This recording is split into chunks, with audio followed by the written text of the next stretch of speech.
things that are more 3 to 5 years out, not in the next 1 or 2 years.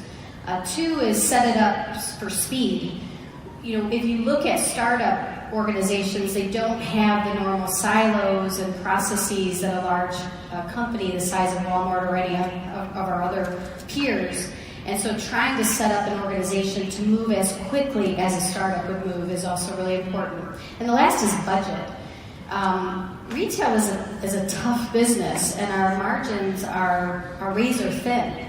And so how do you carve out a budget and keep it from being siphoned off or used for the day-to-day? Because you actually need to make investments in both. And so by carving out and having a separate entity, one, you can attract the talent you need and set up incentives for that talent that make it attractive. 2, you can give your entrepreneurs an environment where they can operate with speed in the same way they would if they were, you know, a standalone startup. And then 3, make sure that you can fund it to achieve the goals that you want to see. Talent would be our biggest challenge. In fact, it hasn't been.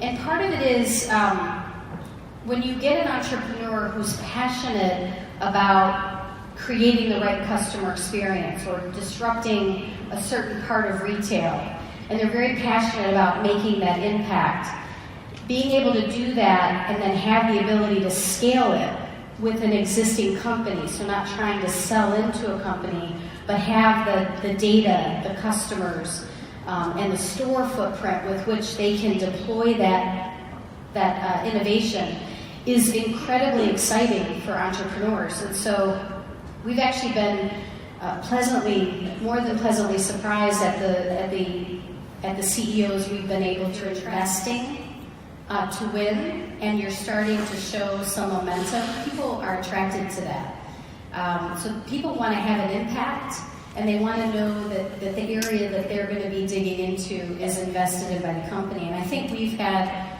a tremendous amount of talent acquisition relative to our peers. It's been very exciting. Get the leverage of Walmart, but set it up separately so that you can operate with speed. And I'll give you some simple examples, but contracting with a vendor is something that Walmart does very well. We have very clear process and protocols. But the vendors that we're working with in store number 8 are ones that are very cash strapped, and they're startups as well. And so how do you change the process of doing something simple like accounts payable and contracting in a way that gets cash to them such that they can serve you? And I think that has been challenging, but you have to have a vision. And I go back to the talent, speed, and budget. And if your core focus is speed, then you've got to revisit all of those procedures. Also, hiring people. I think it's a question we get asked a lot. The reality is, I don't think there's anybody or any organization within Walmart that could have all of innovation. There is so much innovation that we're doing in our current supply chain and our store operations, in e-commerce. And their focus is really the next 1 to 2 years. And what we're trying to do in store number 8 is look beyond the 2 years, sort of the 3 to 5 years out. If you don't fund that kind of innovation early, then you're behind, and you end up having to get it from other places, and you don't shape it to work for your business as well as it's not the right strategy. So figuring out what partners we can work with, and even in each of our startups, we're partnering with other companies, and sometimes more than one company, on a technology that doesn't exist. So it really is a combination of knowing what you need to own in terms of the IP, and where you need to work with others to go faster, and it's a constant trade-off. One of the examples that store number 8 has led is our partnership with Google in the natural language processing and Google Home, Google Assistant. So we felt that it would be faster to market working with them in the voice commerce area than trying to completely build our own. The senior leadership team taking a point of view of where retail was going over the next 20 years and figuring out in which places we needed to be leading in the capability development in order to disrupt ourselves rather than having others disrupt us.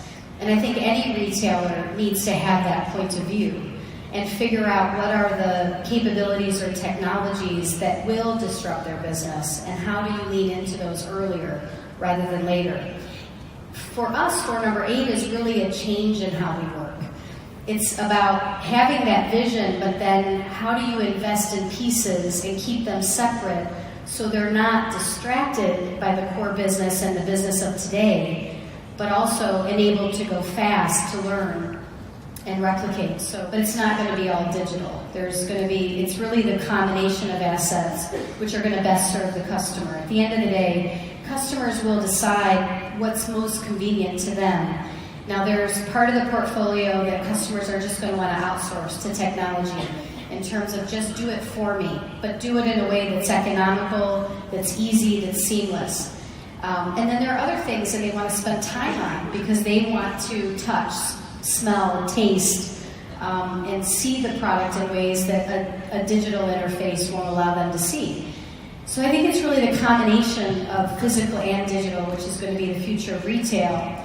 But it has to be seamless for the customer. So checking out needs to be as seamless as ordering an Uber or a Lyft and have it taken away and know exactly where it's going to be. Pickup. If I want to drive and pick up on my way home or on the way from picking up the kids, it needs to be as easy as a Chick-fil-A experience. And so what we see is these things are coming together where we'll be able to use our scale to drive a seamless experience. And the reality is we're doing a lot in fresh food. So if you think about all of retail, about half is food, and what drives a repeat purchase is fresh food and groceries. And if you could make that a seamless an experience that's easy and is enabled whatever way the customer wants to shop, it at the end of the day is a winning solution that we're really leaning into. And you can take those assets and you can actually have them use part factory, part theater in an overall retail experience. It's exciting. The voice thing impacting what Walmart's doing over time. We're very early in voice commerce. Today, there are a few solutions which allow you to order an item in a fairly simple way.